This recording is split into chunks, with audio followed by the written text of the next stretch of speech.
नमस्कार मित्रांनो.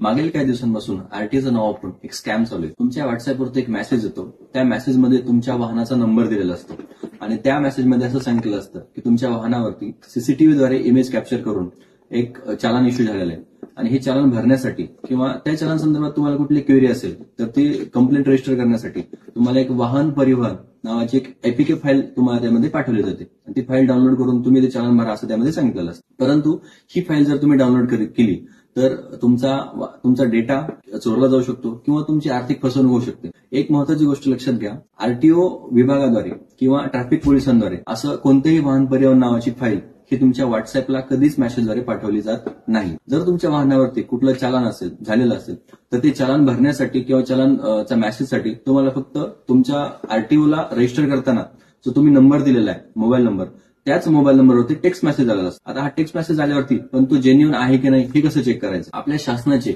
फक्त 2च ऑफिशियल वेबसाईट आहेत की त्याच्यावरती तुम्ही आपल्या वाहनावरती चलन आहे की नाही हे चेक करू शकता.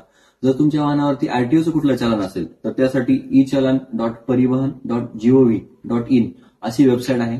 जर तुमच्या वाहनावरती ट्रॅफिक पोलिसांचं कोणतं चलन असेल तर महाट्रॅफिक echallan.gov.in ही वेबसाईट आहे. या वेबसाईटवरती तुमच्या वाहनाचा नंबर टाका, त्याच्यामध्ये तुम्हाला लक्षात येईल की तुमच्या वाहनावरती कुठलं चलन आहे किंवा नाही आणि ते भरण्यासाठी सुद्धा तुम्हाला याच वेबसाईटचा तुम्ही वापर करू शकता. थँक्यू.